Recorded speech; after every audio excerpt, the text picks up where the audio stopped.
Salut à tous, je m'appelle Laboré, je suis développeur full stack et blockchain. Je suis également ambassadeur de Web3.js. Cette vidéo est destinée aux développeurs Web3 et aux nouveaux développeurs intéressés par le développement blockchain et Web3.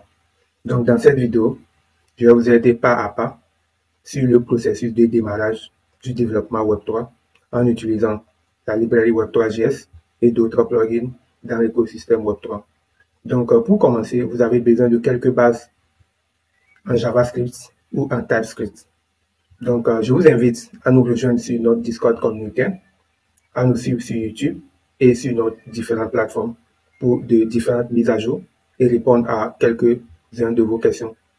Donc, je vais remercier tout le monde pour vos interactions, vos retours sur ma précédente vidéo sur comment développer une to-do list sur la blockchain en utilisant Next.js pour le front-end, Solidity pour le back-end et la librairie ou le plugin Web3.js pour la connexion de ces différentes parties. Ça a été vraiment très intéressant. Donc, on va rentrer dans le vif du sujet de cette vidéo.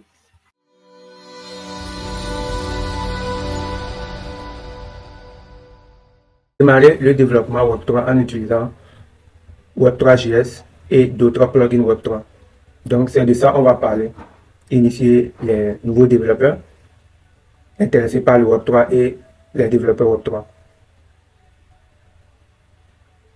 Donc, premièrement, dans cette vidéo, vous allez apprendre des notions de base sur Web3.js, le Remix IDE utilisé sur la blockchain, les contrats intelligents et les réseaux de testnet. Ici, on va parler le plus souvent de Sequoia, qui est sur la blockchain Ethereum. Maintenant, cette vidéo va être scindée en 4 grandes parties. Donc, ça serait un playlist de 4 vidéos. Et cette première vidéo serait l'introduction au Web3.js. Qu'est-ce que Web3.js? Les flux des dApps, la chronologie et le jalon. Maintenant, la seconde vidéo serait les bases du Web3.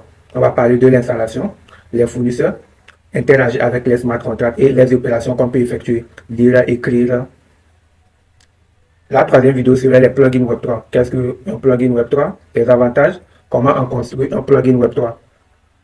Et la dernière vidéo de cette playlist serait l'installation, les méthodes standards de démonstration et les plugins de démonstration, principalement le plugin Chainly. Cette première vidéo prendra déjà son début ici, l'introduction au Web3. Qu'est-ce que le Web3.js? Les flux de dApps et la chronologie, le jalon. Voici deux teasers, bibliothèque JavaScript et TypeScript. Le bibliothèque Web3.js a été écrit premièrement en JavaScript et puis en TypeScript. Donc voici quelques syntaxes d'initialisation de cette bibliothèque. Donc si on revient sur l'image en bas, ils ont initialisé ce plugin-là, cette bibliothèque Web3.js. Maintenant, sur la deuxième ligne, ils ont spécifié le nœud auquel cette bibliothèque a été initiée. Avant de parler des flux de communication des dApps, je vais vous donner quelques définitions pour mieux cerner le plugin ou bien la bibliothèque Web3.js. Web3.js est une bibliothèque JavaScript qui vous permet d'interagir facilement sur la blockchain, principalement la blockchain Ethereum, les EVM compatibles. En gros, c'est juste un pont entre les applications web et les réseaux Ethereum. Donc, ça permet de lire, écrire les données sur la blockchain.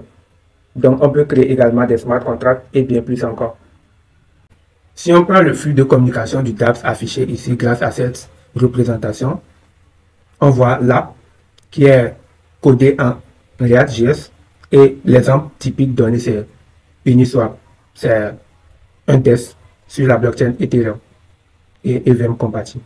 Donc on remarque qu'il y a Louis, il y a un utilisateur qui utilise cette UI, cette solution, en interagissant avec notre bibliothèque Web3.js.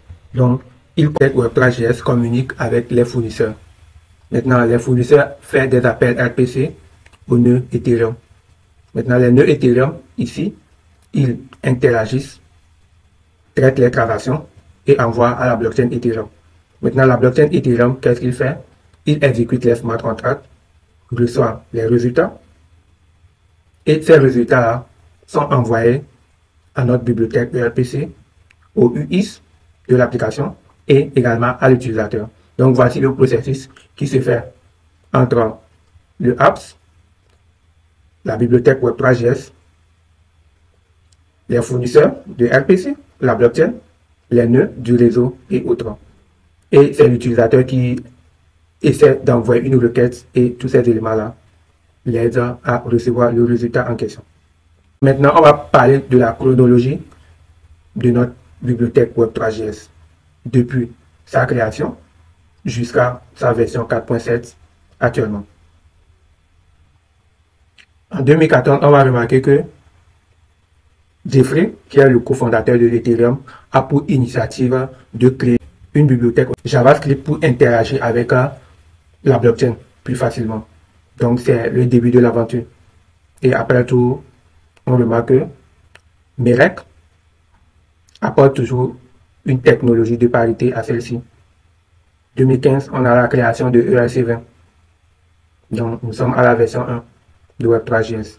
En 2020, il y a ajout de d'autres éléments, packages à cette bibliothèque-là. Donc, ShainSafe maintient la bibliothèque Web3.js et nous sommes à la version 4 en 2020. Et aujourd'hui, en 2024, nous sommes à la version 4.7 avec plus de 1000 contributeurs sur le GitHub et plus de 18 000 étoiles sur le compte GitHub. Au niveau du jalon, voici quelques améliorations qui ont été découlées depuis la version 1 à la version 4 aujourd'hui. Le début de la version a été écrit en JavaScript. Maintenant, la version actuelle est en TypeScript. Donc, il y a beaucoup d'améliorations depuis la version 1 à la version 4. Maintenant, au niveau de la version 4, on a des constructions de ESM et de CGSS. Donc, on peut importer, initialiser la bibliothèque facilement. On remarque que la taille de cette bibliothèque a été réduite de 320 kilooctets à 156 kilooctets. Donc, on a le maniement du document, ajout des API, des guides, des tutoriels, des vidéos. Je peux prendre l'exemple de cette vidéo qui est une vidéo pour apporter un plus-value aux nouveaux développeurs et aux autres développeurs qui s'intéressent au Web3. Donc, côté utilisation mensuelle, on a plus de 2 millions de téléchargements au niveau du package NPM et de 19 millions de requêtes en CDN lorsqu'on fait appel à cette bibliothèque. Dans notre prochaine vidéo, on va parler des bases du Web3.js en parlant de l'installation, les fournisseurs et comment interagir, faire des opérations. Donc, je vous invite à rester toujours en contact. Abonnez-vous à notre compte Twitter, ShainSafe ETH, qui maintient la bibliothèque Web3.js. Le compte Twitter de Web3.js. Me suivre également sur Telegram si vous avez des questions. Et notre site web web3js.org.